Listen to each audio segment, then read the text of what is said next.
അതിരുകളും അരുതുകളും താണ്ടുന്ന പെണ്ണെഴുത്ത് എന്നുള്ളതാണ് നമ്മുടെ വിഷയം. നമുക്കറിയാം, പുറപ്പെട്ടു പോകുന്ന സ്ത്രീ എന്നത് എല്ലാ കാലത്തും നമ്മുടെ സമൂഹത്തെ വളരെ അസ്വസ്ഥമാക്കിയ ഒരു സംഗതിയാണ്. എന്ന് വെച്ച് നമ്മുടെ സ്ത്രീകളാരും വീട് വിട്ട് പുറത്തു പോകാതിരുന്നിട്ടില്ല, എഴുതാതിരുന്നിട്ടില്ല, കലകളിൽ പ്രവർത്തിക്കാതിരുന്നിട്ടില്ല, രാഷ്ട്രീയത്തിൽ പ്രവർത്തിക്കാതിരുന്നിട്ടില്ല.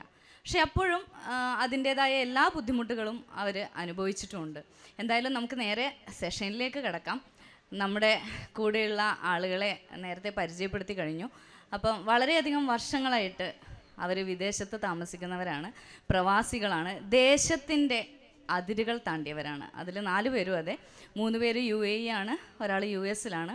അപ്പോൾ എങ്ങനെയാണ് ഒരു സ്ത്രീ ദേശത്തിൻ്റെ അതിരുകൾ താണ്ടി പോകുന്നത് അല്ലെങ്കിൽ പോകേണ്ടി വരുന്നത്, അതുപോലെ തങ്ങളുടെ എഴുത്തിൽ എങ്ങനെയാണ് അവർ തങ്ങളുടേതായ അതിരുകളെല്ലാം ഭേദിക്കുന്നത്, അത് എനിക്ക് തോന്നുന്നു അവരിൽ നിന്ന് തന്നെ നമുക്ക് അറിയാമെന്ന് തോന്നുന്നു.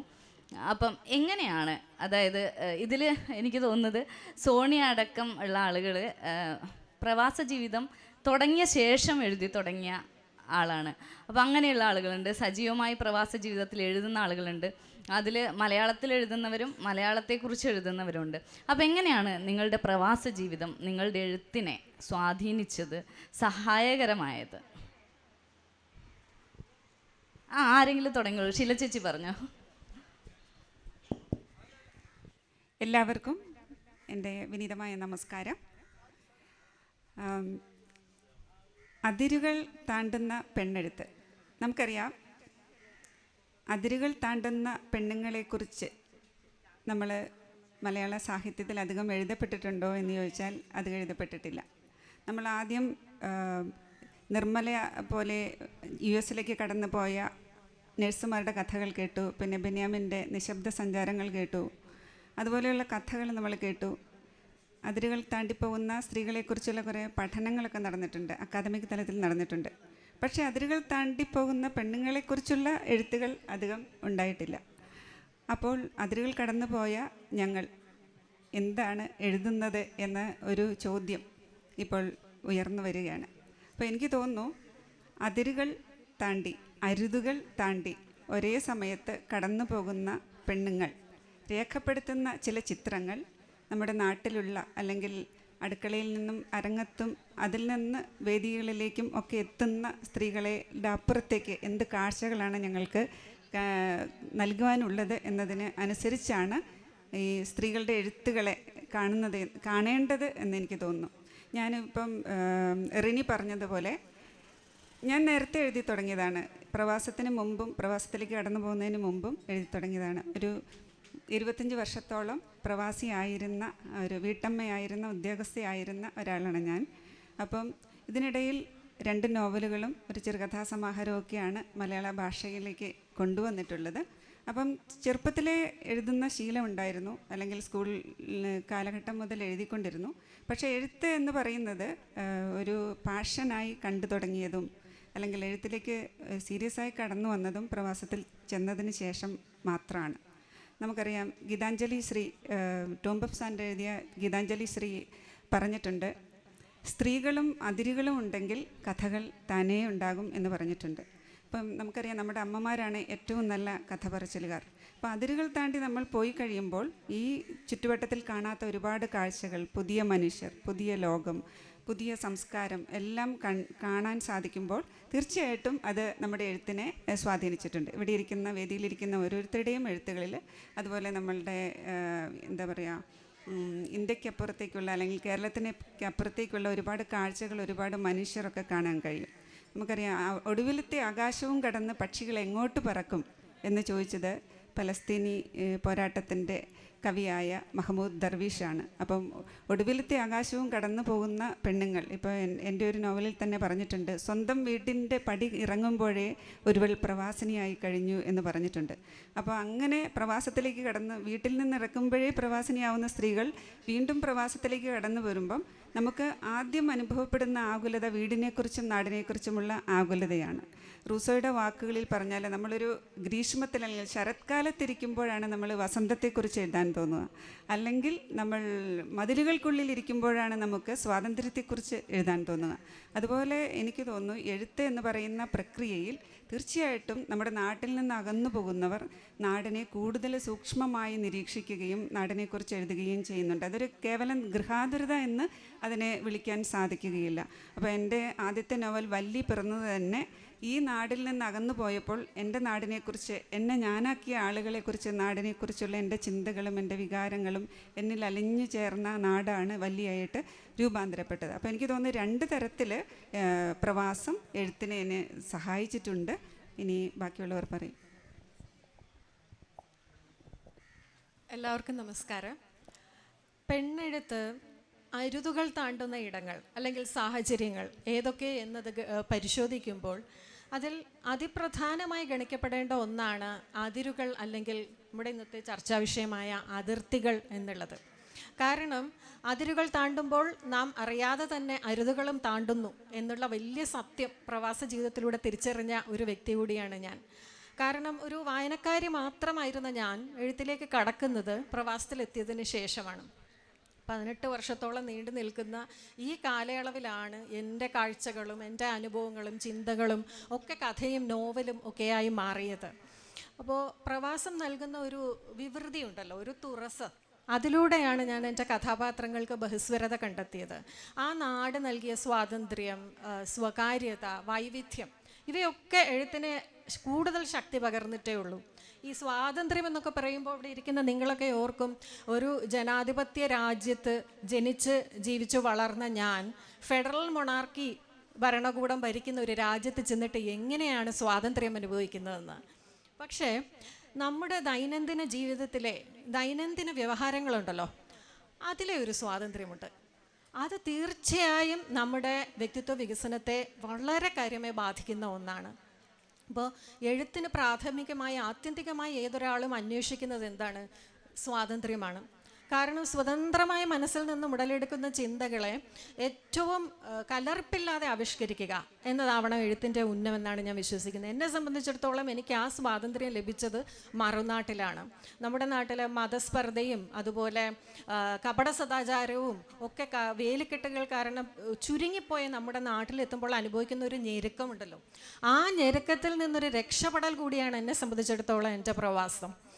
അപ്പോൾ മാത്രമല്ല, നമ്മളിപ്പോൾ ഒരു കഥ എഴുതുന്നു, അതിന് ഏത് ദേശക്കാരെയാണ് തിരഞ്ഞെടുക്കേണ്ടത്, ഏത് ദേശത്തെയാണ് കഥയിലേക്ക് കൊണ്ടുവരേണ്ടത്, ആരാണ് കഥാപാത്രങ്ങൾ എന്നൊക്കെ തിരഞ്ഞെടുക്കുവാൻ അതിവിശാലമായ ഒരു ക്യാൻവാസ്, വലിയൊരു തട്ടകമാണ് ഈ പുറംനാട് നൽകുന്നത്. അത് നൽകുന്ന സെൽഫ് കോൺഫിഡൻസ് ഉണ്ടല്ലോ, ആത്മവിശ്വാസം, അത് നിസ്സീമമാണ്. പല സ്വരങ്ങൾ, പല നിറങ്ങൾ, പല ശബ്ദങ്ങൾ, ഗന്ധങ്ങൾ, ഇവയൊക്കെ എഴുത്തിലേക്ക് കൊണ്ടുവരേണ്ടുന്നതിൻ്റെ സാധ്യതകൾ ഇനിയും പര്യവേക്ഷണം ചെയ്യേണ്ടതുണ്ടെന്നാണ് എനിക്ക് തോന്നുന്നത്. പിന്നെ ഈ പ്രവാസി എഴുത്തെന്നൊക്കെ പറയുമ്പോൾ നാടിനെ പുനരാവിഷ്കരിക്കലാണ്, നൊസ്റ്റാൾജിയാണ് എന്നൊക്കെ ധരിച്ചു വെച്ചിരുന്ന ഒരു കാലമൊക്കെ മാറിപ്പോയെന്നാണ് എനിക്ക് തോന്നുന്നത്. കാരണം ഇന്നിപ്പം നമ്മുടെ കൂടെ ഈ വേദിയിലിരിക്കുന്ന ഷീല ടോമിയുടെ നദിയോട് പേര് ചോദിക്കരുത് എന്ന പുസ്തകം, അതുപോലെ ഹരിദാസ് സാവിത്രിയുടെ സിൻഡ് എന്ന നോവൽ, ഇതൊക്കെ ഇതിനെ മാറ്റിമറിച്ച പുസ്തകങ്ങളാണ്. താൻ ജീവിക്കുന്ന പുതുലോകത്തെ കൂടുതൽ ശക്തിയോടുകൂടി ആവിഷ്കരിക്കാനുള്ള ആർജവം പുറംനാട്ടിലെ എഴുത്തുകാർ കാണിച്ചുകൊണ്ടിരിക്കുന്ന ഒരു കാലം കൂടിയാണ്. ഈ പുസ്തകങ്ങളൊക്കെ മലയാള സാഹിത്യത്തിലേക്ക് തുറന്നു വെച്ചത് ഒരു പുതുലോകത്തെയാണെന്നാണ് ഞാൻ വിശ്വസിക്കുന്നത്.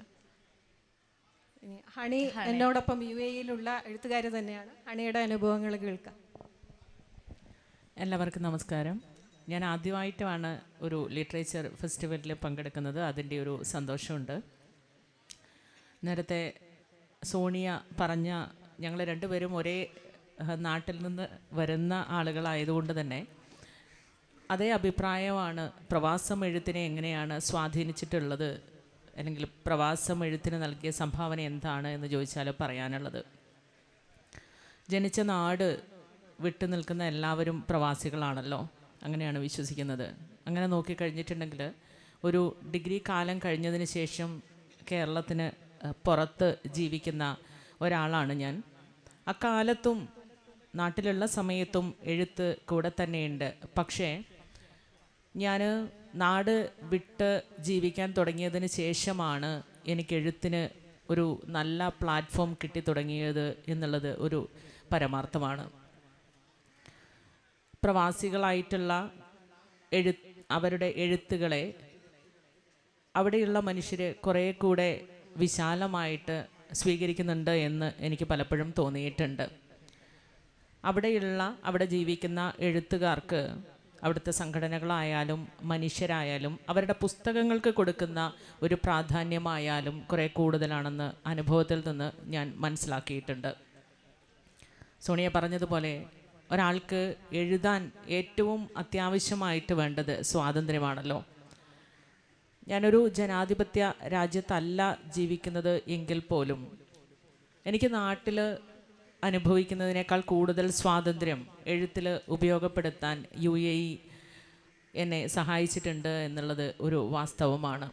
ഞാൻ സോണിയും തമ്മിലുള്ള മുൻപ് നടന്നിട്ടുള്ള സംഭാഷണങ്ങളിൽ ഞങ്ങൾ പറയാറുണ്ട്, പുരുഷൻ്റെയും സ്ത്രീയുടെയും എഴുത്തുകൾ അല്ലെങ്കിൽ അതിൻ്റെ സാധ്യതകൾ കമ്പയർ ചെയ്യുമ്പോൾ സ്ത്രീ എഴുതണമെന്ന് വിചാരിക്കുന്ന സമയത്ത് പലപ്പോഴും സ്ത്രീക്ക് എഴുതാൻ പറ്റാറില്ല.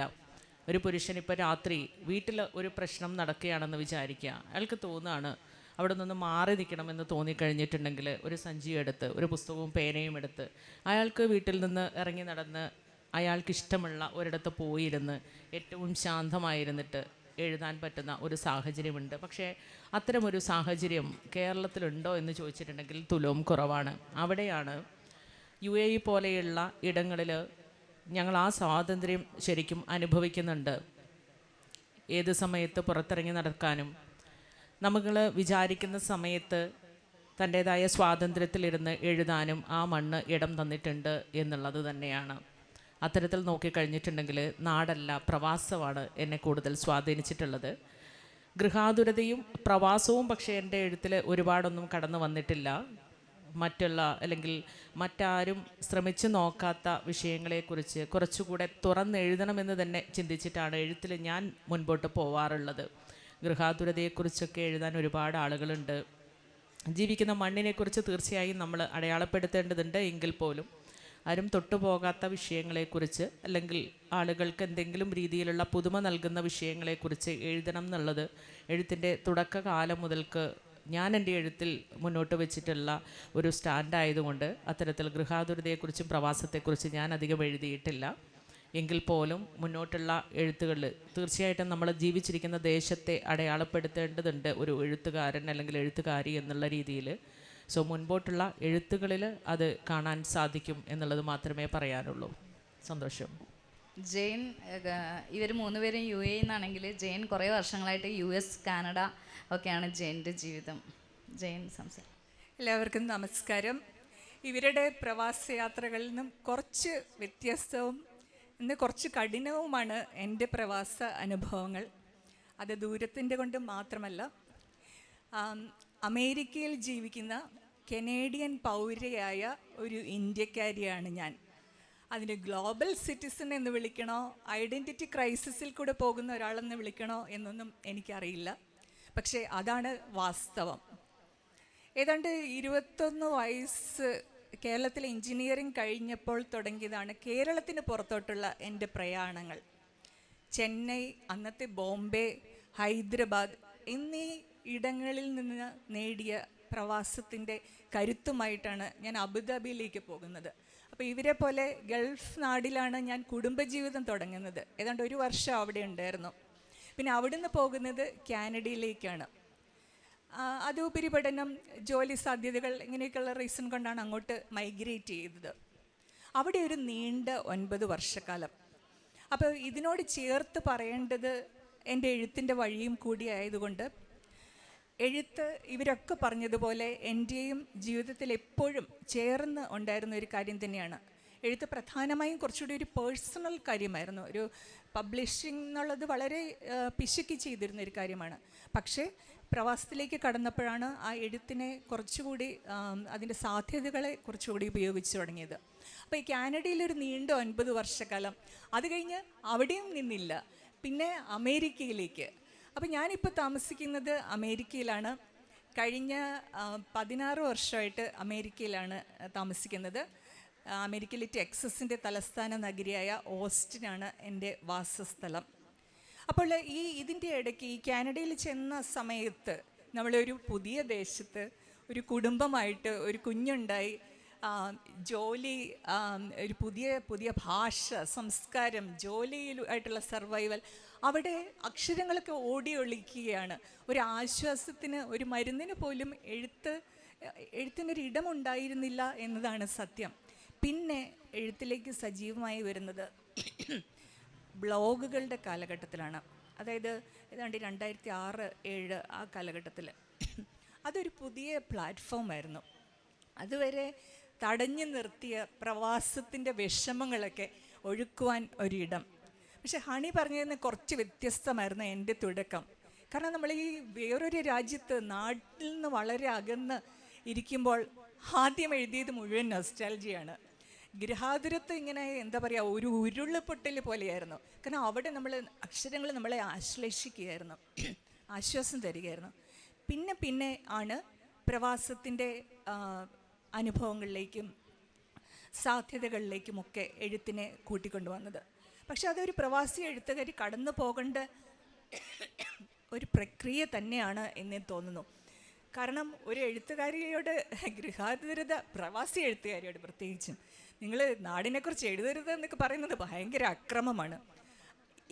പക്ഷെ നമ്മൾ മൈൻഡ്ഫുള്ളായിട്ട് നമ്മുടെ എഴുത്തിൽ നമ്മൾ ജീവിക്കുന്ന ഇടം കൊണ്ടുവരണം, അവിടുത്തെ പ്രശ്നങ്ങൾ കൊണ്ടുവരണം, നാടിലോട്ട് അതിനെ ചേർത്ത് വെക്കണം. ഇപ്പോഴും എൻ്റെ എഴുത്തിൽ ആളിക്കത്തുന്ന പോലെ ഗൃഹാതിഥിയുടെ സ്പാർക്കുകൾ അവിടെ ഇവിടെയും ഇപ്പോഴും വരുന്നുണ്ട്. എനിവേ, അപ്പം അങ്ങനെ പിന്നെ ഞാൻ മുഖ്യധാര എഴുത്തിലേക്ക് കടന്നു. അത് വേറെ വിഷയമാണ്. ഇവിടെ നിൽക്കുന്ന എല്ലാവർക്കും അറിയാം, പ്രവാസി എഴുത്തിൽ നിന്ന് മുഖ്യധാര എഴുത്തിലേക്ക് കടക്കാന്ന് പറഞ്ഞാൽ വേറൊരു അതിർത്തി കടക്കാണ്. നമുക്ക് ആ വിഷയം ഒന്ന് സംസാരിക്കാനുണ്ട് മൊത്തത്തിൽ. എന്തോ അപ്പം അതിലേക്ക് തിരിച്ചു വരാം. ഓക്കെ, നമുക്ക് ആവശ്യം ഒന്ന് സംസാരിക്കാനുണ്ട്. പ്രവാസി എഴുത്തുകാരെ എങ്ങനെയാണ് നമ്മുടെ സമൂഹം സ്വീകരിക്കുന്നത് എന്നുള്ളതിലേക്ക്, അതിലേക്ക് നമുക്ക് വരാം. അതിനു മുമ്പ് എനിക്കിപ്പോൾ ഷീല ചേച്ചിയോട് ചോദിക്കാനുള്ളത്, ചേച്ചിയുടെ വല്ലി എന്ന നോവലിലായാലും ആ നദിയോട് പേര് ചോദിക്കരുത് എന്ന നോവലിലായാലും ഒരുപാട് പുറപ്പെട്ടു പോകലുകൾ കാണാം. അതിലിങ്ങനെ പുറപ്പെട്ടു പോകാൻ, വല്ലിയിലാണെങ്കിൽ ഒരേ സമയം പുറപ്പെട്ടു പോവുകയും അതേസമയം നാടിനെ ചേർത്ത് പിടിക്കുകയും ചെയ്യുന്ന സ്ത്രീകളുടെ വ്യഥയാണ് നമുക്കതിൽ കാണാൻ പറ്റുന്നത്. എന്നാൽ അതേസമയം ആ നദിയോട് പേര് ചോദിക്കരുത് എന്ന് പറയുന്നത് റൂത്ത് എന്ന് പറയുന്ന ഒരു സ്ത്രീയുടെ, ഒരു സാധാരണ സ്ത്രീയുടെ പുറപ്പെട്ടു പോകേണ്ടി വരുന്ന ഒരു സാഹചര്യം അതിനകത്ത് വരുന്നുണ്ട്. അവരാദ്യം സൗദി, ദുബായ് ഒക്കെ ജോലിക്ക് വേണ്ടി പോകുന്നു. പിന്നീട് അവിടെ നിന്ന് അവർ പോകുന്നത് ഇസ്രായേലിലേക്കാണ്. അപ്പോൾ വയനാട്ടുകാരിയായ ഒരു സ്ത്രീയുടെ യാത്രയാണ്. എനിക്ക് തോന്നുന്നു നമ്മുടെ സ്ത്രീ എഴുത്തുകാരുടെ എഴുത്തിൽ എപ്പോഴും നമുക്ക് ഒരു സ്ത്രീയെ അവരിങ്ങനെ ചേർത്ത് പിടിച്ചിരിക്കുന്നത് കാണാം. എല്ലാ സ്ത്രീകളെയും ചേർത്ത് പിടിച്ചിട്ടുണ്ടാവും. അതുപോലെ ഒരു കഥാപാത്രത്തെ, എനിക്ക് തോന്നുന്നത് നമുക്കൊരു സ്ത്രീയുടെ ജീവിതത്തെ, എഴുതുന്ന ഒരു സ്ത്രീക്ക് ഒരു സ്ത്രീയുടെ ജീവിതത്തെ അറിയുമ്പോൾ എഴുതാതെ പോവാൻ പറ്റാറില്ല തോന്നുന്നു. അങ്ങനെയാണെങ്കിൽ എങ്ങനെയാണ് ഷീല ചേച്ചിയുടെ റൂത്തും ഷീല ടോമി എന്ന എഴുത്തുകാരിയുടെയും വഴി ഒന്നാവുന്നത്? എങ്ങനെയാണ് അത് ഒരേ അനുഭവമായി തീരുന്നത്? അതിനെക്കുറിച്ച്. അത് വളരെ നല്ലൊരു ക്വസ്റ്റ്യനാണ് റെനി. സത്യത്തിൽ ഇപ്പോൾ ഇവരൊക്കെ പറഞ്ഞതുപോലെ പ്രവാസം എഴുതാനുള്ള സ്വാതന്ത്ര്യം തന്നെന്ന് ഹണിയും സോണിയൊക്കെ പറഞ്ഞു. അതുപോലെ ജെയിൻ പറഞ്ഞു, ചിറകുകൾ തന്നു. അമേരിക്കയിലേക്ക് കടന്നപ്പോൾ എഴുതാനുള്ള, നമ്മുടെ ഉള്ളിലുള്ള അക്ഷരങ്ങളെ പുറത്തേക്ക് കൊണ്ടുവന്നത് പ്രവാസമാണെന്ന് പറഞ്ഞു. അപ്പോൾ എനിക്ക് തോന്നുന്നു സ്വാതന്ത്ര്യം എന്നതിനപ്പുറം നമ്മൾ ചില കാര്യങ്ങൾ നമ്മൾ പ്രവാസത്തിൽ നമ്മൾ എഴുതാൻ പ്രേരിപ്പിക്കുന്നുണ്ട്. അതാദ്യം പറഞ്ഞതുപോലെ നമ്മൾ നാട്ടിൽ കാണാത്ത ഒരുപാട് കാഴ്ചകൾ, ഒരുപാട് മനുഷ്യരെ, അല്ലെങ്കിൽ ഒരുപാട് ഒരു അപരിചിതമായ ഒരു ആൾക്കൂട്ടത്തിനിടയിൽ നമ്മൾ അനുഭവിക്കുന്ന ഒരു ഏകാന്തതയുണ്ട്.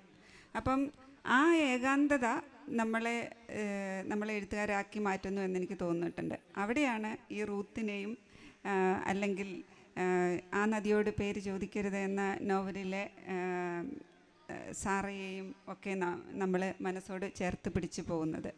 അല്ലെങ്കിൽ വല്ലിയിലെ സൂസനെയും ടെസയെയും ഒക്കെ നമ്മൾ കൂടെ ചേർത്ത് പോകുന്നത്.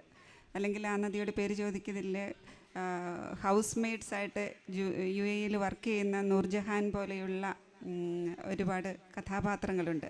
അവരെയൊക്കെ നമ്മൾ ഹൃദയത്തോട് ചേർത്ത് പോകുന്നത്.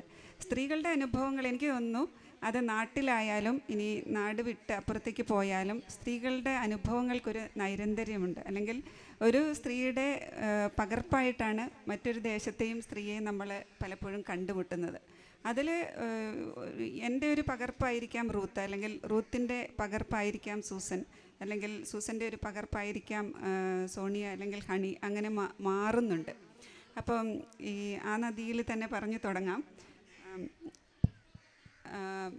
കുറച്ച് സമയമുള്ളൂ, അപ്പോൾ അത് വളരെ ചുരുക്കി പറയാം. കാരണം അതൊരു വളരെ കോംപ്ലിക്കേറ്റഡ് ആയിട്ടുള്ള ഒത്തിരി പറയേണ്ട ഒരു സബ്ജക്റ്റാണ്. പിന്നെ അതിന് മുമ്പ് ഒരു ഇൻട്രൊഡക്ഷനായിട്ട് പറയാനുള്ളത് എന്താണെന്ന് വെച്ചാൽ, നമ്മൾക്ക് സ്ത്രീകൾ എഴുതുമ്പോൾ എന്തായിരിക്കണം, അല്ലെങ്കിൽ എന്തിനെക്കുറിച്ച് എഴുതണം എന്നുള്ളൊരു പൊതുവായ ധാരണ നമ്മുടെ സമൂഹത്തിൽ നിൽക്കുന്നുണ്ട്. സ്ത്രീകൾ അവളെക്കുറിച്ച് തന്നെ എഴുതിക്കൊണ്ടിരിക്കണം, അല്ലെങ്കിൽ സ്ത്രീകളുടെ വികാരങ്ങൾ, അല്ലെങ്കിൽ അവരുടേത് മാത്രമായ സന്തോഷങ്ങൾ, അതിനപ്പുറത്തേക്കുള്ള ലോകത്തേക്ക് സ്ത്രീക്ക് എന്തെഴുതാൻ കഴിയും. ഒരു പുരുഷൻ കാണുന്ന അതേ ലോകം സ്ത്രീ അവളുടെ കണ്ണുകളിലൂടെ കാണുന്നുണ്ട്.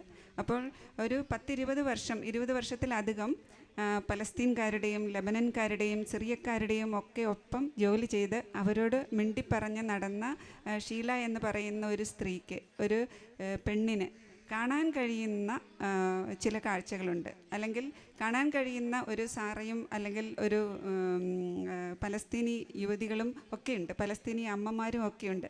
നമ്മൾ ഈ അടുത്ത് കണ്ടു, നമ്മളെപ്പോഴും യുദ്ധത്തിൻ്റെ കഥകളൊക്കെ നമ്മൾ കേൾക്കുന്നുണ്ട്, അല്ലെങ്കിൽ പത്രങ്ങളിലൊക്കെ വായിക്കുന്നുണ്ട്. അപ്പോൾ പലസ്തീനും ഇസ്രായേലും ഒന്നും ഇപ്പം ഇവിടെ ഇരിക്കുന്ന സാധാരണക്കാരായ ആളുകൾക്ക് പോലും അപരിചിതമായ ദേശങ്ങളല്ല.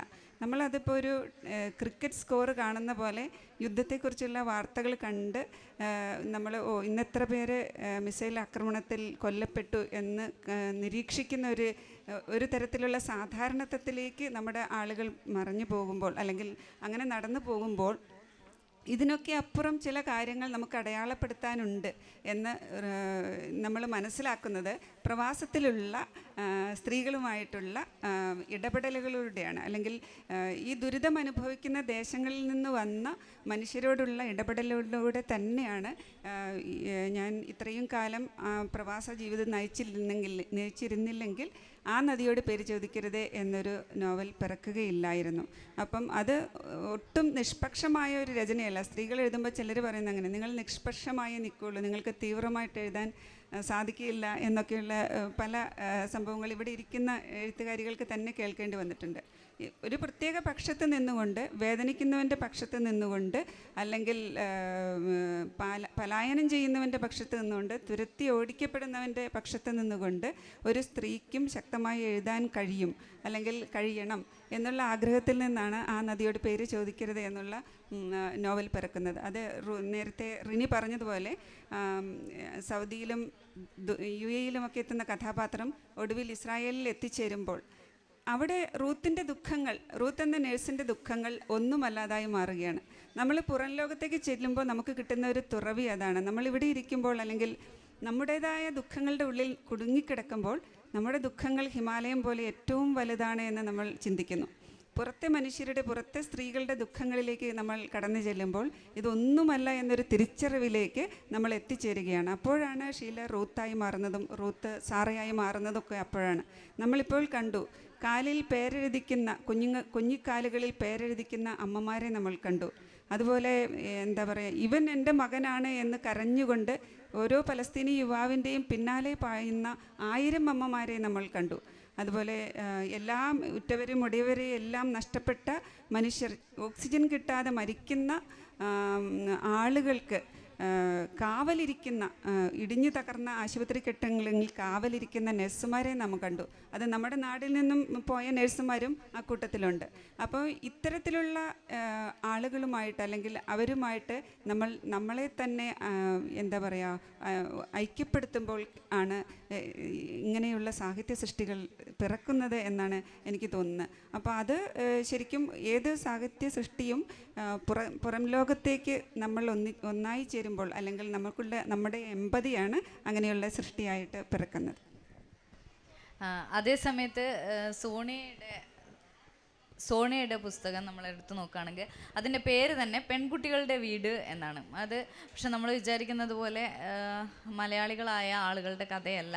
ഇപ്പോൾ അതാണ് ഈ ഭാഷയുടെയും ദേശത്തിൻ്റെയും ഒക്കെ അതിരുകൾ ഭേദിച്ചുകൊണ്ട് നമ്മുടെ സാഹിത്യലോകം സഞ്ചരിക്കുന്നു എന്നുള്ളതിൻ്റെ ഒരു ഉദാഹരണം കൂടിയാണ് ആ പുസ്തകം. അതിൽ എമിറാത്തി സ്ത്രീകളുടെ കഥയാണ് പറയുന്നത്. 3 സഹോദരിമാരുടെ കഥയാണ് പറയുന്നത്. നമുക്ക് ഒട്ടും പരിചിതമല്ലാത്ത ഒരു ദേശമാണ് അതിൻ്റെ അകത്തുള്ളത്. നമുക്ക് ഒട്ടും പ്രവേശനമില്ലാത്തൊരു ദേശം എന്ന് കൂടി പറയേണ്ടി വരും. അറബി കൾച്ചറൊക്കെ ആയിട്ട് നമുക്ക് അത്രയൊന്നും പ്രവേശനമില്ലാത്തൊരു ലോകമാണത്. എനിക്ക് തോന്നുന്നത് ആ പുസ്തകത്തിൻ്റെ ആമുഖത്തിലാണെന്ന് തോന്നുന്നു സോണി എഴുതിയിരിക്കുന്നത്, അവരുടെ കഥ എഴുതാതെ എനിക്ക് അതിൽ നിന്നും ഒരു മോചനമില്ല എന്നാണ്. അതായത് ആ 3 സ്ത്രീകളുടെ കഥ എനിക്ക് പറഞ്ഞേ തീരൂ എന്ന് പറഞ്ഞുകൊണ്ടാണ് സോണിയുടെ പുസ്തകം ആരംഭിക്കുന്നത്. അപ്പം എങ്ങനെയാണ് നമ്മുടെ പുറത്തുള്ള ഒരു സ്ത്രീയുടെ, നമ്മൾ ഇത്രയും നാൾ നമുക്ക് ചുറ്റുമുള്ള നമ്മളെ നമ്മൾ എഴുതുന്നു, നമുക്ക് ചുറ്റുമുള്ള മനുഷ്യരെ എഴുതുന്നു, അതിരുകളും ദേശങ്ങളും സംസ്കാരവും താണ്ടി മറ്റ് സ്ത്രീകളെ കൂടി നമ്മൾ പകർത്തി എഴുതുകയാണ്. എങ്ങനെയാണ് ഈ കഥ ഉണ്ടാവുന്നത്? ഞാൻ നേരത്തെ പറഞ്ഞല്ലോ, പ്രവാസത്തിലെത്തിയതിന് ശേഷമാണ് എൻ്റെ എഴുത്ത് ജീവിതം തുടങ്ങുന്നതെന്ന്. അപ്പോൾ അക്കാലത്തൊക്കെ എഴുതിയ പല കഥകളിലും ദുബായ് ഒരു കഥാപാത്രമായി വന്നിട്ടുണ്ട്. അവിടെ ഞാൻ കണ്ട പല മനുഷ്യരും അതിൽ കഥാപാത്രങ്ങളായി വേഷമിട്ടിട്ടുമുണ്ട്. പക്ഷേ അതിലൊക്കെ ഈ തദ്ദേശീയർ കടന്നു വരിക വളരെ അപൂർവമായിട്ടായിരുന്നു. അവിടെയും ഇവിടെയും ചില അറബ് കഥാപാത്രങ്ങളെ പരാമർശിച്ചു പോയി എന്നതിനപ്പുറം അവരുടെ ജീവിതങ്ങളിലേക്ക് ആഴ്ന്നിറങ്ങിയുള്ള എഴുത്ത് എന്നെ സംബന്ധിച്ചിടത്തോളം സംഭവിച്ചിട്ടുണ്ടായിരുന്നില്ല. അപ്പോൾ ഞാൻ ഇത്രയും കാലം ജീവിച്ച നാടിനെ കുറിച്ചുള്ള അതിൻ്റെ ചരിത്രം, അതിൻ്റെ സംസ്കാരം ഒക്കെ മനസ്സിലാക്കുവാനുള്ള അന്വേഷണങ്ങൾക്കൊടുവിലാണ് പെൺകുട്ടികളുടെ വീട് എന്ന ഈ നോവലിൽ ഞാൻ എത്തിപ്പെടുന്നത്. 1950 കാലഘട്ടത്തിൽ UAE ട്രൂഷ്യൽ സ്റ്റേറ്റ്സ് എന്നറിയപ്പെട്ടിരുന്ന ആ കാലത്ത് അവിടെ ജീവിച്ചിരുന്ന 3 സഹോദരിമാർ, മറിയം, ഷംസ, സുറയ്യ എന്ന 3 അറബ് സഹോദരിമാരുടെ ജീവിതത്തിലൂടെയാണ് ഈ കഥ മുന്നോട്ട് പോകുന്നത്. അപ്പോൾ 50കളെന്ന് പറയുമ്പോൾ UAE പല നാട്ടുരാജ്യങ്ങൾ പോലെ വിഘടിച്ച് കിടക്കുന്ന ഒരു രാജ്യമാണ്. 70ലാണ് അതൊരു ഫെഡറേഷനായി മാറുന്നത്. അപ്പോൾ അക്കാലത്ത് അവിടെ പ്രചരിച്ചിരുന്ന പല മിത്തുകൾ, കെട്ടുകഥകൾ, പാട്ടുകൾ, നാടോടി കഥകൾ ഇവയൊക്കെ സന്ദർഭാനുസൃതമായി ചേർത്തിണക്കിയാണ് ഈ നോവൽ ഒരുക്കിയിരിക്കുന്നത്. അപ്പോൾ അന്നന്ന് 50കൾ, 40കൾ, 50കൾ എന്ന് പറഞ്ഞാൽ മീൻപിടുത്തവും കടലിൽ നിന്നും പവിഴമുത്തു വാരലും ഒക്കെ ഉപജീവന മാർഗമാക്കി ജീവിച്ചിരുന്ന ഒരു ജനസമൂഹമായിരുന്നു അവിടെ ഉണ്ടായിരുന്നത്. പട്ടിണിയിലും അജ്ഞതയിലും ജീവിച്ചിരുന്ന ജനങ്ങൾ.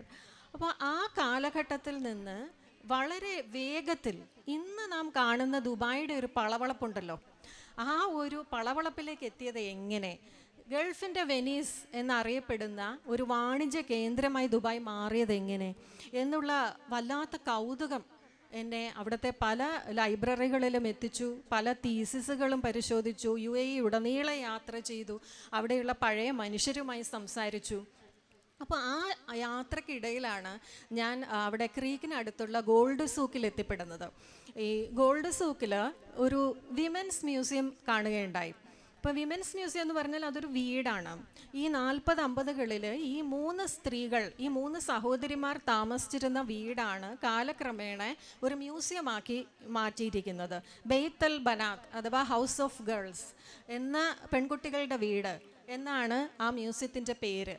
അപ്പോൾ ഈ 3 സ്ത്രീകളെന്ന് പറഞ്ഞാൽ അവർ ജീവിതകാലം ഉടനീളം അവിവാഹിതരായി നിലകൊണ്ട സ്ത്രീകളാണ്. അപ്പോൾ അന്നത്തെ കാലത്ത് ദുബായ് പോലൊരു സ്ഥലത്ത് എങ്ങനെയാണ് 3 അറബ് സ്ത്രീകൾ ജീവിതകാലം ഉടനീളം അവിവാഹിതരായി കഴിഞ്ഞുകൂടിയതെന്നും അവരെന്ത് ചെയ്ത് ജീവിച്ചു, അവരുടെ ഉപജീവനം എന്തായിരുന്നു എന്നൊക്കെ അറിയാനുള്ള കൗതുകം കാരണം ഞാൻ അതിൻ്റെ പിന്നാലെ പോയി അന്വേഷിച്ചു. അപ്പോഴാണ് ഞാൻ മനസ്സിലാക്കുന്നത് ഇവർ പല വ്യവസായ സംരംഭങ്ങൾ നടത്തി ജീവിച്ചിരുന്ന സ്ത്രീകളും സ്വയം പര്യാപ്തരായിരുന്നവരും ആയിരുന്നു എന്ന് മനസ്സിലായി. മാത്രമല്ല ഇവരെ പോലെ ഒട്ടനവധി സ്ത്രീകൾ അക്കാലത്ത് അവിടെ ജീവിച്ചിരുന്നു എന്നും അറിയാൻ സാധിച്ചു. അപ്പോൾ അത് എന്നെ സംബന്ധിച്ചിടത്തോളം അന്ന് വരെ ഉണ്ടായിരുന്ന അറബ് സ്ത്രീകളെക്കുറിച്ച്, എമിറാത്തി സ്ത്രീകളെക്കുറിച്ചുള്ള എൻ്റെ കാഴ്ചപ്പാടിനെ തന്നെ തകിടം മറിക്കുന്ന ഒന്നായിരുന്നു. മൂടിക്കെട്ടിയ അന്തരീക്ഷത്തിൽ ജീവിക്കുന്ന മൂടിയെക്കെട്ടിയ സ്ത്രീകൾ എന്നുള്ള കാഴ്ചപ്പാടായിരുന്നു. എന്നാൽ ഈ അന്വേഷണത്തിൽ നിന്നും എനിക്ക് മനസ്സിലായത് മറ്റൊന്നായിരുന്നു. അപ്പോൾ അവരുടെ ജീവിതങ്ങൾ പറയുക എന്നുള്ളത് ഒരു കടമയോ ഉത്തരവാദിത്തമോ ഒക്കെയായി മാറി. അങ്ങനെയാണ് ഇപ്പോൾ റിനി പറഞ്ഞതുപോലെ എനിക്കിത് പറഞ്ഞേ തീരൂ എന്നൊരു തോന്നലിൽ ഞാൻ എത്തുന്നത്. മലയാളി കേരളത്തിലെ വായനക്കാർ എങ്ങനെ സ്വീകരിക്കുമെന്ന് എനിക്കറിയില്ല, ആ ജീവിതത്തിലേക്ക് അവർ റിലേറ്റ് ചെയ്യുമോ എന്നറിയില്ല. എങ്കിൽ പോലും അത് പറയണമെന്ന് ഒരു അസ്വസ്ഥത തോന്നിയതിൻ്റെ അടിസ്ഥാനത്തിലാണ് ഈ നോവൽ ഞാൻ എഴുതുന്നത്. ഇപ്പോൾ ഷീല ചേച്ചി പറഞ്ഞതുപോലെ അവിടെ ജീവിച്ചില്ലായിരുന്നെങ്കിൽ എനിക്ക് സാധ്യമാകുന്ന ഒരു എഴുത്തല്ല, എനിക്ക് സാധ്യമാവുന്ന സ്ത്രീ കഥാപാത്രങ്ങളല്ല അവരിലേക്ക് ഇറങ്ങിച്ചെല്ലാൻ എനിക്ക് സാധ്യമായത് ഈ പ്രവാസം തന്ന ഒരു സ്വാതന്ത്ര്യവും അവസരവും കൊണ്ട് മാത്രമാണ്. നമുക്ക് ഹണിയിലേക്ക് വരാം. ഹണി നേരത്തെ തന്നെ ഹണിയുടെ പുസ്തകത്തിനെ കുറിച്ച് അല്ലെങ്കിൽ എഴുത്തുകളെ കുറിച്ച് പറഞ്ഞിട്ടുണ്ട്. അത് ഈ പറയുന്നത് പോലെ അതിലെന്താണ് വരുന്നതൊക്കെ. അപ്പം ഹണിയുടെ പുസ്തകത്തിൻ്റെ പേരുകളിൽ തന്നെ അതിൻ്റെ കൗതുകമുണ്ട്. അവിശുദ്ധ മുറിവുകൾ, കാമനകളുടെ മാനിഫെസ്റ്റോ എന്നൊക്കെയാണ് പേര്. അപ്പോൾ അത്തരത്തിലുള്ള വിഷയവും കൂടിയാണ് അതിനകത്ത് വരുന്നത്. അപ്പം സ്ത്രീകളുമായി ബന്ധപ്പെടുത്തി നിൽക്കുമ്പോൾ നമുക്കറിയാം, കാലങ്ങളായി നമ്മൾ സ്ത്രീകളുടെ അരുതുകളെക്കുറിച്ചൊക്കെ പറയുമ്പം ചർച്ച ചെയ്യുന്ന വിഷയങ്ങളാണ് ആർത്തവം, ലൈംഗികത, എന്താ പറയുക, അതിവൈകാരികമായ ബന്ധങ്ങൾ, അതിൻ്റെ മുറിവുകൾ, ഇങ്ങനെയൊക്കെയാണ് അത് സഞ്ചരിക്കുന്നത്. ഇപ്പോഴും ഈ കാമനകളുടെ മാനിഫെസ്റ്റോ എന്നൊക്കെയുള്ള ഇത് എഴുതുന്നു. അതുപോലെ അവിശുദ്ധ മുറിവുകൾ, ഉടൽ രാഷ്ട്രീയമൊക്കെ എഴുതുന്നു. എങ്ങനെയാണ് നമ്മുടെ സമൂഹം ഇത്തരം എഴുത്തുകളെ സ്വീകരിക്കുന്നത്? സത്യത്തിൽ എൻ്റെ എഴുത്തിൽ അരുത് എന്നൊരു സംഭവം ഞാൻ കാണാറേ ഇല്ല എന്നുള്ളതാണ് വാസ്തവം. എനിക്ക് എഴുതാൻ തോന്നുന്ന, പറയാൻ തോന്നുന്ന ഏത് വിഷയത്തെക്കുറിച്ചും ഏത് കാലത്തും ഞാൻ സംസാരിക്കുകയും എഴുതുകയും ചെയ്യും എന്നുള്ളത് എഴുത്തിലെ എൻ്റെ നിലപാടാണ്. പിന്നെ ഇത്തരം ടൈറ്റിലുകൾ അല്ലെങ്കിൽ ആളുകൾ ആ ടൈറ്റിലിൽ നിന്ന് എന്താണോ ഉദ്ദേശിക്കുന്നത്, അത്തരം കണ്ടൻറ്റുകൾ നമ്മൾ ഡെലിവർ ചെയ്യുന്നു എന്ന് തോന്നുമ്പോൾ സ്ത്രീകളാണ് എങ്കിൽ അതിനെ സമൂഹം തീർച്ചയായിട്ടും പുരുഷനെ നോക്കിക്കാണുന്ന രീതിയിൽ നിന്ന് തികച്ചും വ്യത്യസ്തമായിട്ട് തന്നെയാണ് സ്ത്രീകളെ നോക്കിക്കാണുന്നത്. കാമനകളുടെ മാനിഫെസ്റ്റോ എന്ന് പറയുന്ന പുസ്തകം ഷാർജ ഇൻ്റർനാഷണൽ ബുക്ക് ഫെയറിലായിരുന്നു അതിൻ്റെ റിലീസിങ്. അവിടെ എൻ്റെ അടുത്ത് വന്നിട്ട് വളരെ ഓപ്പണായിട്ട് ഇറോട്ടിക്കായിട്ടുള്ള സംഭവങ്ങളൊക്കെ ഒരുപാട് ഉണ്ടാവുമല്ലേ എന്ന് ചോദിച്ച ആളുകളൊക്കെ ഉണ്ട്. അപ്പം അങ്ങനെയുള്ള കണ്ടൻറ്റുകൾ ഉണ്ടെങ്കിൽ തന്നെ എന്താണ് എന്നുള്ള ഒരു ചോദ്യമുണ്ട്. അതിനപ്പുറത്തേക്ക് കാമനകളെന്ന് പറയുമ്പോൾ മനുഷ്യൻ്റെ എല്ലാ വിചാരങ്ങളെയും തൊട്ടുപോകുന്ന രീതിയിലുള്ള വളരെ ഷോർട്ടായിട്ടുള്ള പോയംസാണ് സത്യത്തിൽ കാമനകളുടെ മാനിഫെസ്റ്റോ. അതിൻ്റെ ഫസ്റ്റ് എഡിഷൻ അവിടെ തീർന്നു പോകാനുള്ള ഒരു കാരണമായിട്ട് എനിക്ക് തോന്നിയിട്ടുള്ളത്, ഞാൻ ആ പുസ്തകത്തിൻ്റെ ആമുഖത്തിൽ പറയുന്നുണ്ട്, നിങ്ങൾക്ക് ഇതിലെ ഏതെങ്കിലും ഒരു കവിതയിലെങ്കിലും തടഞ്ഞു വീഴാതെ നിങ്ങൾക്ക് ഈ പുസ്തകം വായിച്ച് തീർക്കുക സാധ്യമല്ല എന്നുള്ളത്. മനുഷ്യജീവിതം, മനുഷ്യവികാരങ്ങൾ, മരണത്തിനപ്പുറത്തേക്ക് നിലനിൽക്കുന്ന പ്രണയം, ഇതൊക്കെ ഉൾപ്പെടുന്ന പുസ്തകമാണ്. ഉടൽ രാഷ്ട്രീയം എന്ന് പറയുന്ന പുസ്തകം ഇറങ്ങിയ സമയത്ത് ഒരു എഴുത്തുകാരൻ ഒരു കവർ ഇങ്ങനെ പിന്നിൽ പിടിച്ചിട്ട് പോകും. അപ്പോൾ മറ്റൊരാൾ ചോദിച്ചു, എന്താ മാഷേ സംഭവം? അത് ഹണിയുടെ ഉടൽ രാഷ്ട്രീയമാണ്. അപ്പോൾ അതിൻ്റെ കവറിൽ ഒരു ഹാഫ് നേക്കഡ് ആയിട്ടുള്ള ഒരു സ്ത്രീയുടെ ചിത്രമായിരുന്നു ഫസ്റ്റ് എഡിഷനിൽ. ഇതിലെന്തോ സംഭവമുണ്ട്, ഉടലുകളെക്കുറിച്ച് പറയുന്ന എന്തോ എന്ന് വെച്ചിട്ടുണ്ടെങ്കിൽ പുറത്ത് പറയാൻ കൊള്ളാത്ത അല്ലെങ്കിൽ സ്വകാര്യമായിട്ട് ഇരുന്ന് വായിക്കേണ്ട എന്തോ ഒരു സംഭവമാണ് എന്ന് വിചാരിച്ചിട്ട് അത് കവറിലിട്ട് പൊതിഞ്ഞു പിടിച്ച് പോകുന്ന ഒരു അവസ്ഥ. സത്യത്തിൽ ഉടൽ രാഷ്ട്രീയം സ്ത്രീ ശരീരങ്ങളിലേക്ക് മനുഷ്യർ എക്കാലത്തും നടത്തിയിട്ടുള്ള അധിനിവേശങ്ങളെക്കുറിച്ചും അധികാര പ്രയോഗങ്ങളെക്കുറിച്ചുമൊക്കെയുള്ള രാഷ്ട്രീയം സംസാരിക്കുന്ന ഒരു പുസ്തകമാണ്. മൂന്നാമത്തെ ഒരു ടൈറ്റിൽ അവിശുദ്ധ മുറിവുകൾ. അത് ആളുകൾ വിചാരിച്ചത് എൻ്റെ ജീവിതത്തിൽ സംഭവിച്ച പാവങ്ങളുടെ അല്ലെങ്കിൽ അവിശുദ്ധ മുറിവുകളുടെ സംഭവങ്ങളായിരിക്കുമെന്നാണ് കൂടുതൽ ആൾക്കാരും അതിനെ നോക്കി കണ്ടിട്ടുണ്ടായിരുന്നത്. സത്യത്തിൽ ഈ പുസ്തകങ്ങളിലെല്ലാം സമൂഹം നടത്തുന്ന പാപങ്ങളുടെ അല്ലെങ്കിൽ സ്ത്രീകൾക്കെതിരെ നടത്തുന്ന ബലപ്രയോഗങ്ങളുടെ, അധികാരങ്ങളുടെ, അധിനിവേശങ്ങളുടെയൊക്കെ രാഷ്ട്രീയമാണ് ഈ പുസ്തകങ്ങളിലൊക്കെ ഞാൻ സംസാരിച്ചിട്ടുള്ളത്. പുരുഷനാണ് ഈ വിഷയങ്ങളെക്കുറിച്ച് എഴുതുന്നുണ്ടത് എങ്കിൽ ഇത്തരത്തിലുള്ള ഒരു പ്രശ്നങ്ങളും അവർ നേരിടുന്നില്ല എന്നുള്ളതാണ്. സ്ത്രീകൾ സമൂഹത്തിൻ്റെ കപട സദാചാര ബോധത്തെ തൃപ്തിപ്പെടുത്തുന്ന രീതിയിൽ എഴുതുന്ന സ്ത്രീകളും കുറേ കൂടെ സേഫർ സൈഡിലാണ്. പക്ഷേ എന്നെപ്പോലെ അരുതുകൾ ശ്രദ്ധിക്കാതെ എഴുതുന്ന സ്ത്രീകളോട് മെസ്സഞ്ചറിലായാലും അല്ലാണ്ടായാലും ആളുകൾ വന്ന് സംസാരിക്കുമ്പോൾ തന്നെ നമുക്ക് മനസ്സിലാവാറുണ്ട്, കുറച്ചുകൂടെ ഈസിലി അവൈലബിൾ ആയിട്ടുള്ള സ്ത്രീകൾ എന്നുള്ള രീതിയിലാണ് പലപ്പോഴും സമൂഹം അവരെ നോക്കി കാണുന്നത് എന്നുള്ളതാണ്. അപ്പോഴും ഞാൻ മനസ്സിലാക്കുന്നൊരു കാര്യം, ഇത്തരം അരുതുകളെ അതിരുകളെ ഭേദിച്ചുകൊണ്ട് തന്നെയാണ് എഴുത്തുകാരൻ അല്ലെങ്കിൽ എഴുത്തുകാരി മുൻപോട്ട് പോവേണ്ടത്. പ്രത്യേകിച്ചും എഴുത്തിൽ പോലും സ്ത്രീകൾക്കും പുരുഷന്മാർക്കും ഒരു തുല്യത നൽകാത്ത ഒരു സമൂഹത്തിൽ സ്ത്രീകൾ കുറേ കൂടെ തുറന്നെഴുതിക്കൊണ്ട് തന്നെ അതിനെ പ്രതിരോധിക്കണം എന്നുള്ളതാണ് എഴുത്തിൽ എൻ്റെ നിലപാട്. നിശബ്ദമായി ഇരുന്നു കൊണ്ടല്ല ഒരു കാര്യത്തിലും, അത്തരത്തിലുള്ള സ്വന്തം ജീവിതത്തിലായാലും മറ്റുള്ള വിഷയങ്ങളിലായാലും അതിരുകളെയും അരുതുകളെയും ലംഘിച്ചുകൊണ്ട് തന്നെ മുൻപോട്ട് പോകുമെന്നുള്ളതാണ് എൻ്റെ സ്റ്റാൻഡ്. അത്രയും വിശാലമായിട്ട് സമൂഹവും അതിനോളം വളരാൻ പ്രാപ്തമാവട്ടെ എന്ന് ഞാൻ ആഗ്രഹിക്കുകയും ചെയ്യുകയാണ്. നമ്മുടെ ഇപ്പം തന്നെ നമ്മുടെ സമയപരിമിതിനെ കുറിച്ച് ഓർമ്മിപ്പിച്ചു തുടങ്ങി. അപ്പോൾ ജെയിൻ എഴുതി തുടങ്ങുമ്പോൾ, നേരത്തെ ജെയിൻ പറഞ്ഞു തുടങ്ങിയത് അതാണെന്ന് തോന്നുന്നു, നമ്മുടെ പ്രവാസ ജീവിതം ഒരു വളരെ ബുദ്ധിമുട്ടേറിയൊരു സംഭവം കൂടിയായിരുന്നു ജെയിന്. പറിച്ച് നടപ്പെടുന്ന ഒരവസ്ഥയായിരുന്നു തോന്നുന്നു. അപ്പം അതിൻ്റെ ഒരു പ്രയാസങ്ങളെ തരണം ചെയ്യാനുള്ള ഒരു വഴി കൂടിയായിരുന്നു ജെയിന് ഈ പറയുന്ന എഴുത്ത് എന്നുള്ളത്. അതെങ്ങനെയാണെന്ന്?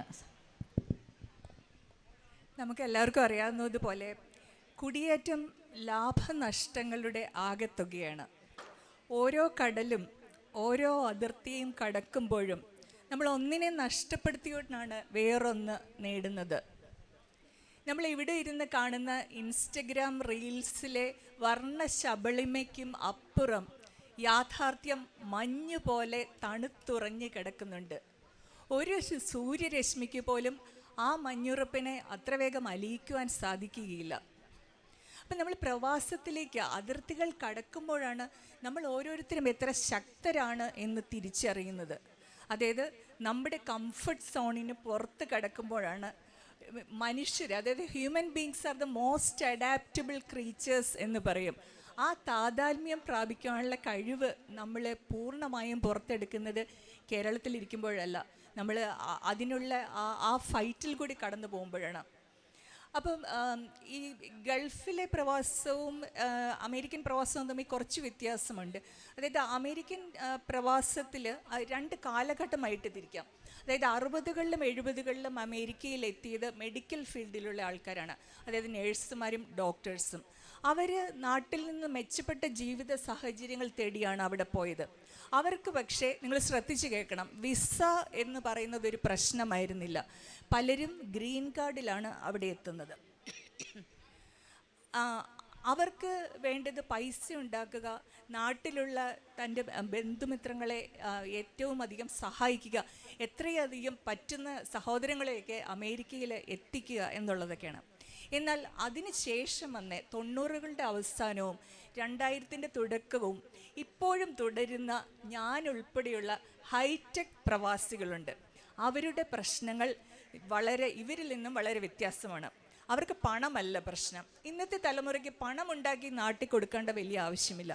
പക്ഷേ ഇവിടുന്ന് ഇപ്പോഴും അങ്ങോട്ട് ഒഴുകുന്ന വിദ്യാർത്ഥികൾ അറിഞ്ഞിരിക്കേണ്ട ഒരു കാര്യമാണ് ഞാൻ പറയുന്നത്. അതായത് വിസയുടെ കാര്യത്തിൽ ഏറ്റവും സ്ട്രിക്റ്റ് ആയിട്ടുള്ള സ്ഥലമാണ് അമേരിക്ക. ആ പ്രോസസ്സ് വളരെ ഡിഫിക്കൽട്ടാണ്. അപ്പോൾ ഈ ഒരു ബാക്ക്ഡ്രോപ്പിൽ നിന്നാണ് എൻ്റെ പുസ്തകമായ chacos@chestnutavenue.com. റിനി ചോദിച്ചു എന്തിനാണ് ഇത്ര നീളമുള്ള പേരിട്ടെന്ന്. അപ്പോൾ ഈ ഹൈടെക് മലയാളികളുടെ കഥ പറയുന്നതുകൊണ്ടാണ് ആ ഒരു ഇമെയിൽ ഫോർമാറ്റ് യൂസ് ചെയ്തത്. അങ്ങനെയാണ് അവർ കടന്നു പോകുന്ന പ്രശ്നങ്ങളും ഞാനുൾപ്പെടെയുള്ള അവരുടെ ജീവിത യാഥാർത്ഥ്യങ്ങളും എങ്ങനെയാണ് രണ്ട് സംസ്കാരങ്ങളുടെ ഇടയിൽ അവർ അടുത്ത തലമുറയെ വളർത്തിക്കൊണ്ടുവരുന്നത്, അങ്ങനത്തെയൊക്കെയുള്ള വിഷയങ്ങളാണ് പുസ്തകത്തിൽ പ്രതിപാദിച്ചിരിക്കുന്നത്.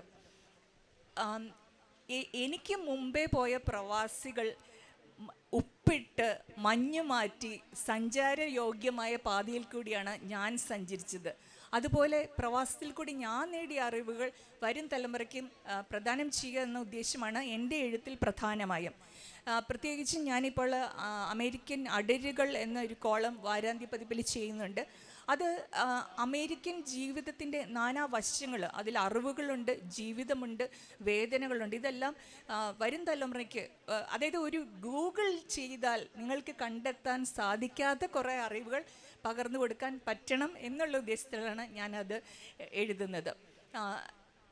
ഈ പ്രവാസം എല്ലാ രീതിയിലും നമ്മളെ ശക്തരാക്കുന്നതാണ്. പ്രവാസത്തിലെ വളരെയധികം അറിവുകൾ അത് ഒരു പടവെട്ടലിനാണ്. ഞാൻ എപ്പോഴും പറയും, ഒരു പ്രവാസി ഒരു യോദ്ധാവിനെ പോലെയാണ്. ഒരു പുതിയ ഭൂമികയിലേക്ക് കടന്നു നിന്ന് സധൈര്യം വെട്ടി പിടിച്ച് മുന്നേറുന്ന ഒരു യോദ്ധാവ്. ഇതുകൊണ്ടൊന്നും പറഞ്ഞാൽ തീരില്ല, പക്ഷെ സമയം അത് പറഞ്ഞപ്പോഴാണ് ജെയിൻ ഇപ്പോൾ പറഞ്ഞു പ്രവാസികൾ ഒരു യോദ്ധാവാണെന്ന്. പക്ഷേ നമുക്ക് സോണിയ നേരത്തെ തന്നെ ഒന്ന് പരാമർശിച്ചിട്ടുണ്ടെന്ന് തോന്നുന്നു. അതായത് വളരെ കംഫർട്ട് സ്പേസിലിരുന്നു കൊണ്ട് എഴുതുന്ന, കുറേ കാശൊക്കെ ഉള്ള, അവിടെ ഇരിക്കുന്നു, അവിടെ നിന്ന് പുസ്തകം എഴുതുന്നു, ഇവിടെ വരുന്നു, ഇവിടെ കുറേ ലിറ്ററേച്ചർ ഫെസ്റ്റിവലിൽ പങ്കെടുക്കുന്നു, പോകുന്നു. അങ്ങനെ വളരെ കംഫർട്ട് സ്പേസിലുള്ള ആളുകളാണ് പ്രവാസി എഴുത്തുകാരികൾ, പ്രത്യേകിച്ച് എഴുത്തുകാരികൾ എന്നൊരു വാദമുണ്ടോ?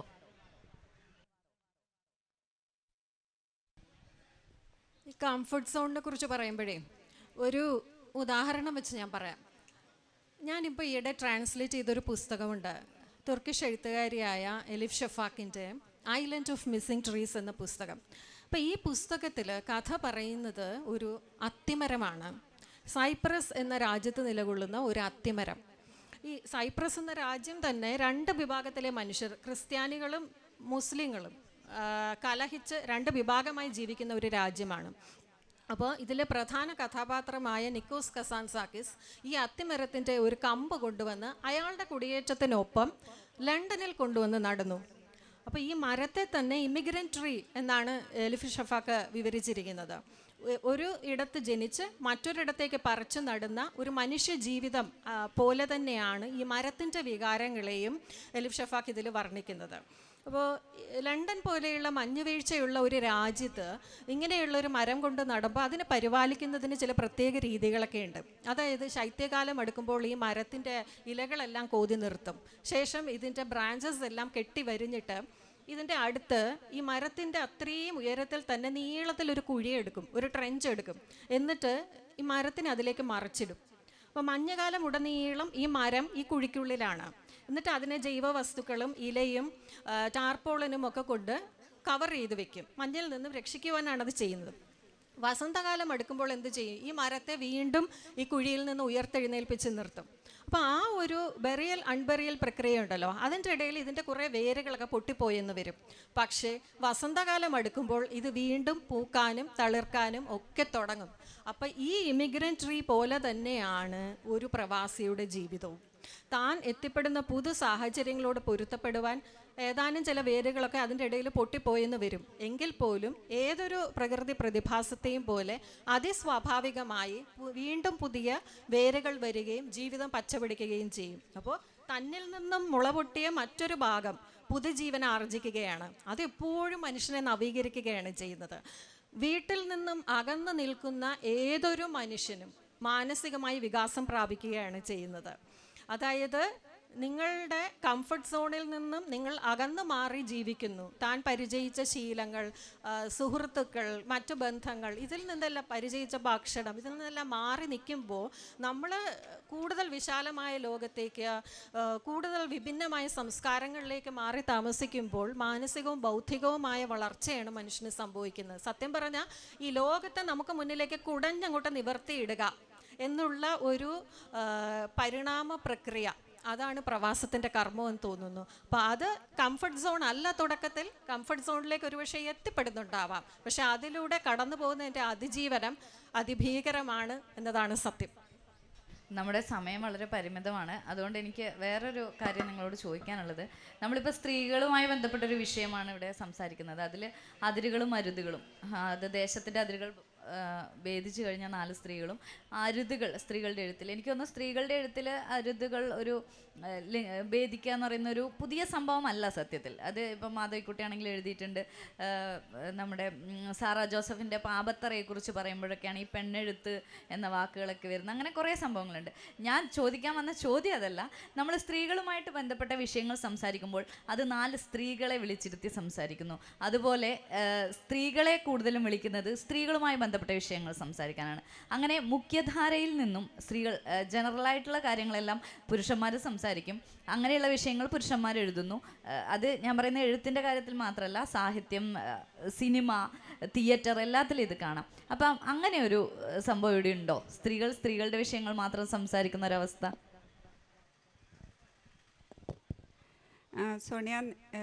റിനി, നമ്മളിപ്പോൾ പറഞ്ഞുകൊണ്ടിരുന്നതും അത് തന്നെയാണെന്ന് തോന്നുന്നു. സ്ത്രീകളുടെ വിഷയങ്ങൾ മാത്രം സംസാരിക്കുന്ന പതിവ് നിർത്തണം എന്നുള്ള ഇതിലാണ് നമ്മളൊക്കെ ഇപ്പം എഴുതിക്കൊണ്ടിരിക്കുന്നത്. നമുക്കറിയാം, നേരത്തെ മാധവിക്കുട്ടിയുടെ കാര്യം പറഞ്ഞു. മാധവിക്കുട്ടി എന്ന കമലാസുരയ്യ എന്ന കവയിത്രിയെ ലോകം ഒരുപാട് ആഘോഷിച്ചു, അല്ലെങ്കിൽ ഒരുപാട് നിരൂപണങ്ങളുമൊക്കെ വന്നു. ആ സമയത്ത് മാധവിക്കുട്ടി എന്ന എഴുത്തുകാരിയെ നമ്മൾ മലയാളികൾ എന്താ ചെയ്തത്?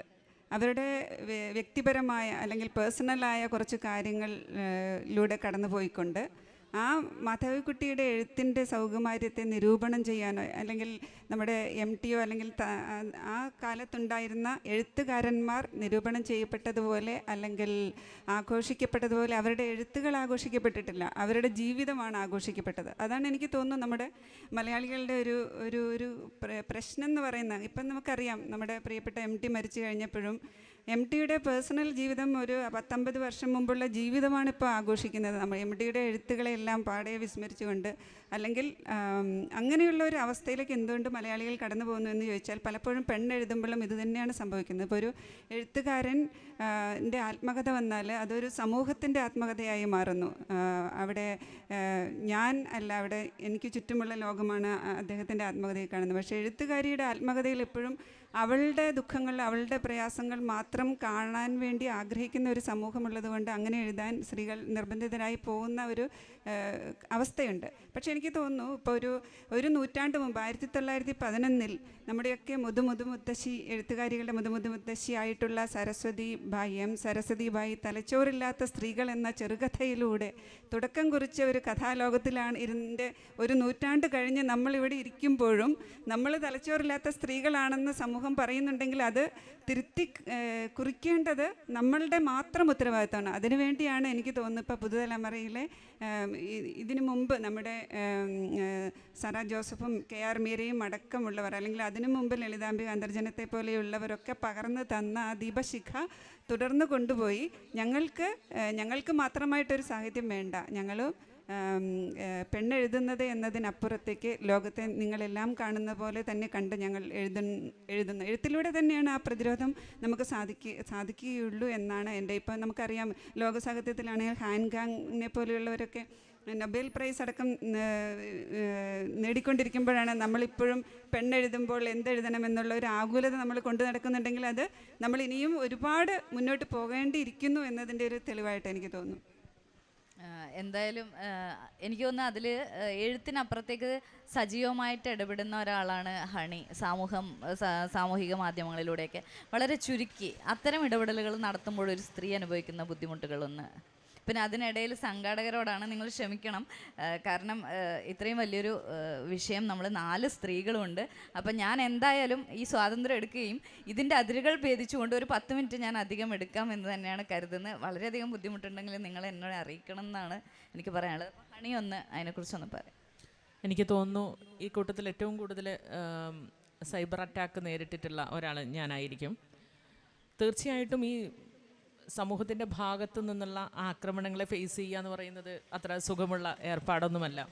പക്ഷെ എപ്പോഴും എൻ്റെ കാര്യത്തിലാണ്, എഴുതുന്ന കാലം മുതൽക്ക് ഞാൻ എടുത്തിരിക്കുന്ന ഓരോ സ്റ്റാൻഡുണ്ട്. അത് ഞാൻ നേരത്തെ പറഞ്ഞു. എനിക്ക് അരുതുകളില്ല എഴുത്തിൽ. എനിക്ക് ഏത് വിഷയത്തെക്കുറിച്ച് സംസാരിക്കാൻ തോന്നിയാലും, ഏത് വിഷയത്തെക്കുറിച്ച് എനിക്ക് എഴുതാൻ തോന്നിയാലും എക്കാലത്തും അത് ഞാൻ പറയുകയും എഴുതുകയും ചെയ്യുമെന്നുള്ളതാണ്.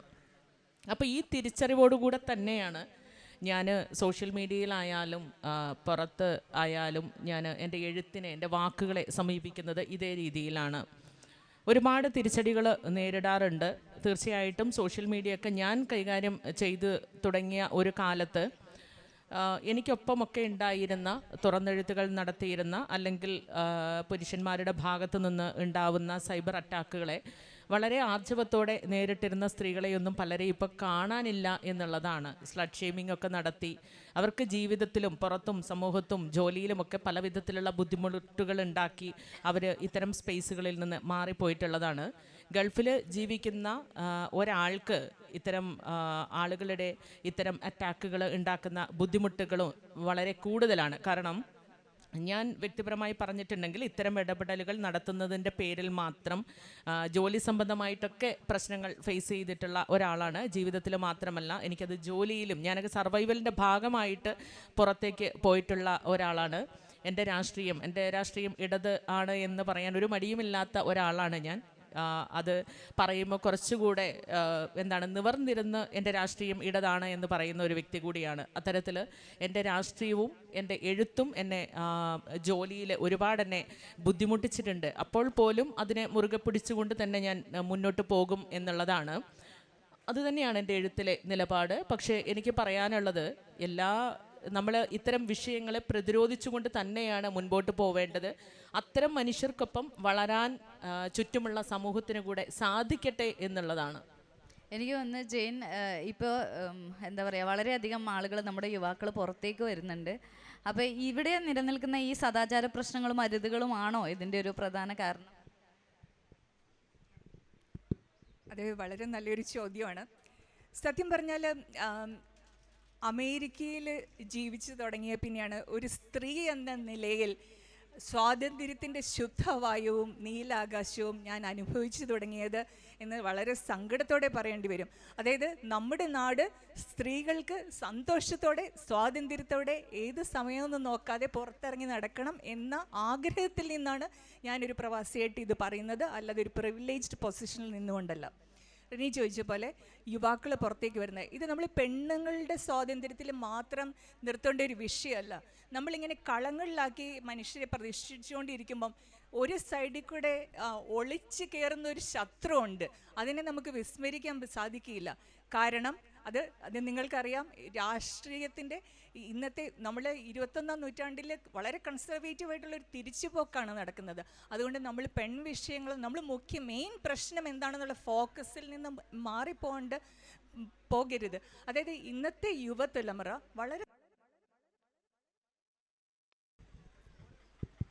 വളരെ സാമൂഹ്യ പ്രതിബദ്ധതയുള്ളവരാണ്. അവർക്ക് മതത്തിൻ്റെയും രാഷ്ട്രത്തിൻ്റെയും ഭാഷയുടെയും ഒന്നും കളങ്ങളിൽ കുടുങ്ങി നിൽക്കാൻ താല്പര്യമില്ല. അപ്പം ഈ ഉന്നത വിദ്യാഭ്യാസത്തിനോ മെച്ചപ്പെട്ട സാഹചര്യങ്ങൾക്കോ ഞങ്ങൾ പോയ ആ തലമുറയിലെ പോലെ അല്ല ഇന്നത്തെ യുവാക്കൾ പുറത്തേക്ക് പോകുന്നത്. അവർ പോകുന്നത് ഈ ശുദ്ധവായു ശ്വസിക്കാനാണ്. ഈ സാമൂഹികമായിട്ടുള്ള സോഷ്യൽ ആസ്പെക്റ്റ് അതിൻ്റെ വലിയൊരു ഭാഗമാണ്. അവർ നിങ്ങളിവിടെ ഇരിക്കുന്ന പലരും നിങ്ങളോട് തന്നെയാണ് പറയാനുള്ളത്, നിങ്ങൾ തുറന്ന് ചിന്തിക്കുക. നിങ്ങൾ ഈ കളങ്ങളിലൊന്നും പെടരുത്. നിങ്ങളുടെ മുമ്പിൽ രാഷ്ട്രീയക്കാർ കൊണ്ടുവെക്കുന്ന അജണ്ടകളൊക്കെ അതെല്ലാം വോട്ട് ബാങ്കുകളാണ്. അപ്പം നിങ്ങളുടേതായ ബുദ്ധിയും ചിന്തയും ഉപയോഗിക്കുക, നല്ലതിനെ തിരഞ്ഞെടുക്കുക. ഒരു അതിർത്തികളിലും നിങ്ങൾ തളച്ചിടപ്പെടേണ്ടവരല്ല. Thank you. ഓക്കെ, നമുക്കിനി ഓഡിയൻസിന് ഉള്ളവർക്ക് എന്തെങ്കിലും ചോദിക്കാനുണ്ടെങ്കിൽ ഇവരോട് ചോദിക്കാം.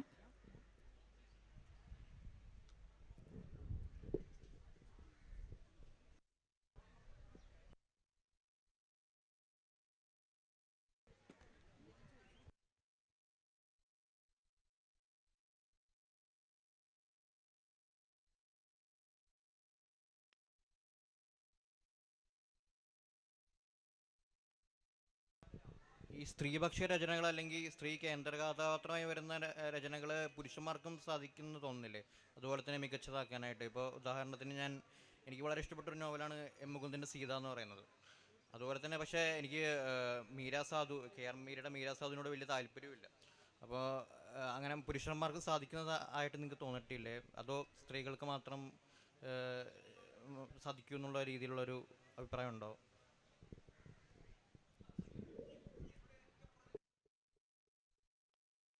നമുക്ക് വളരെ സീനിയർ ആയിട്ടുള്ള ഒരു എഴുത്തുകാരുണ്ട്, ഷീല ചേച്ചി, ഇതിനൊന്നും മറുപടി പറയുന്ന വെച്ച്.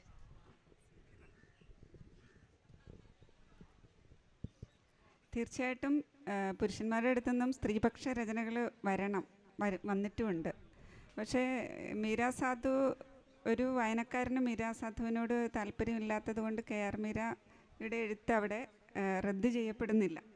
കാരണം KR മീരയുടെ മീരാ സാധുവിനെ മനസ്സിലേറ്റിയ ഒരുപാട് സ്ത്രീകളുണ്ടായിരിക്കും. കാരണം ഒരു സ്ത്രീ കാണുന്ന ലോകവും പുരുഷൻ കാണുന്ന ലോകവും തമ്മിൽ ഒട്ടും വ്യത്യാസമില്ല എന്ന് പറഞ്ഞാലും മാനസിക തലത്തിൽ അത് ശരിക്കും ഒരുപാട് വ്യത്യാസമുണ്ട്. അല്ലെങ്കിൽ അതുകൊണ്ട് അവരുടെ എഴുത്തിലും അത് പ്രതിഫലിക്കുന്നുണ്ടാവും.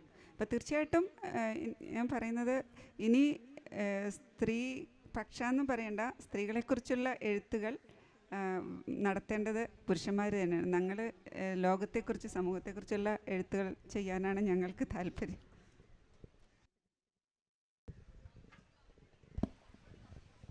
അപ്പം നമ്മുടെ വലിയ വിഷയമായിരുന്നു, പക്ഷേ നമുക്ക് ഇത്രയധികം സമയമേ ഉള്ളൂ. നമുക്ക് ഈ സെഷൻ ഇനി ആർക്കും ചോദ്യങ്ങളൊന്നും ഇല്ലയെന്ന് വിചാരിക്കുന്നു. അപ്പോൾ എനിക്കൊരു കാര്യം ഇവിടെ വായിക്കാനുണ്ട്, ഒരു മിനിറ്റ് കൂടി എനിക്ക് തരണം. അതായത് 1929 എഴുത്തുകാരിയുടെ മുറി എന്ന പുസ്തകത്തിൽ വെർജീനിയ വുൾഫ് എഴുതിയിരിക്കുന്ന ഒരു കാര്യമാണ്. നമ്മൾ ഇന്നും ഈ സമയത്തും 1929 കഴിഞ്ഞ് 2025 എത്തുമ്പോഴും നമ്മൾ അതിനെക്കുറിച്ച് ചർച്ച ചെയ്യേണ്ടിയിരിക്കുന്നു എന്നുള്ളതാണ് ഒരു സത്യം. അപ്പോൾ അതിൽ എഴുതിയിരിക്കുന്നത്, ഷേക്സ്പിയറുടെ സഹോദരിയെക്കുറിച്ച് ഞാൻ നിങ്ങളോട് പറഞ്ഞുവല്ലോ, എന്നാൽ സർ സിഡ്നി ലീയുടെ കവികളുടെ ജീവചരിത്രത്തിൽ അവളെക്കുറിച്ച് അന്വേഷിക്കരുത്. അവൾ ചെറുപ്പത്തിലേ മരിച്ചു. കഷ്ടം, അവൾ ഒരു വാക്കുപോലും എഴുതിയില്ല. എലിഫന്റ് ആൻഡ് കാസിലിന് എതിർവശത്ത് ഇപ്പോൾ ബസ്സുകൾ നിർത്തുന്നിടത്താണ് അവളെ അടക്കം ചെയ്തിരിക്കുന്നത്. ഒരു വാക്കും എഴുതാത്ത നാൽക്കവലയിൽ അടക്കം ചെയ്യപ്പെട്ടിരിക്കുന്ന ഈ കവയിത്രി ഇപ്പോഴും ജീവിച്ചിരിക്കുന്നുണ്ടെന്നാണ് എൻ്റെ വിശ്വാസം. അവൾ എന്നിലും നിങ്ങളിലും ജീവിക്കുന്നു. ഈ രാത്രിയിൽ ഇവിടെയില്ലാത്ത മറ്റ് നിരവധി സ്ത്രീകളിലും അവൾ ജീവിക്കുന്നു. കാരണം ആ സ്ത്രീകൾ പാത്രം കഴുകുകയും കുഞ്ഞുങ്ങളെ കിടത്തിയുറക്കുകയുമാണ്. എന്നിട്ടും അവൾ ജീവിക്കുന്നു. കാരണം കവികൾ മരിക്കുന്നില്ല, അവർ അവിരാമമായ സാന്നിധ്യങ്ങളാണെന്നാണ് എഴുതിയിരിക്കുന്നത്. അതായത് ഇപ്പോഴും നമ്മുടെ വീട് വിട്ട് പുറത്തേക്ക് പോലും പോകാൻ സാധിക്കാത്ത അനേകം സ്ത്രീകളുണ്ട് എന്നുള്ളത് ഞാൻ എൻ്റെ മാധ്യമപ്രവർത്തന ജീവിതത്തിൽ തന്നെ ഞാൻ കണ്ടിട്ടുണ്ട്. ആ സമയത്ത് ഈ അതിരുകളും അരുതുകളും ഒക്കെ ഭേദിച്ചുകൊണ്ട് സഞ്ചരിച്ച സ്ത്രീകളെ കേൾക്കാൻ കഴിയുക എന്ന് പറയുന്നതും നമ്മുടെ അഭിമാനമാണ്. എങ്കിലും അത്തരം സ്ത്രീകളെ കൂടി ചേർത്ത് പിടിച്ചുകൊണ്ട് ഈ വിഷയം ചർച്ച പോലും ചെയ്യേണ്ടതില്ലാത്ത ഒരു കാലത്തിലേക്ക് നമ്മൾ നടക്കുകയും നമ്മുടെ സ്ത്രീകൾ എഴുതുകയും സിനിമകൾ എടുക്കുകയും തിയേറ്ററുകൾ അവതരിപ്പിക്കുകയും തുടങ്ങി സകല മേഖലകളിലും രാഷ്ട്രീയത്തിലും എല്ലായിടത്തും അവരുടെ സാന്നിധ്യം അറിയിക്കുകയും ചെയ്യുന്ന ഒരു കാലം വരട്ടെ എന്ന് പറഞ്ഞുകൊണ്ട് നിർത്തുകയാണ്. നമുക്കെല്ലാവർക്കും വേണ്ടി എല്ലാവരോടും ഇത്രയും നേരം ഇവിടെ ഇരുന്ന എല്ലാവരോടും നന്ദി പറഞ്ഞുകൊണ്ട് നിർത്തുന്നു. നന്ദി, അഭിവാദ്യം.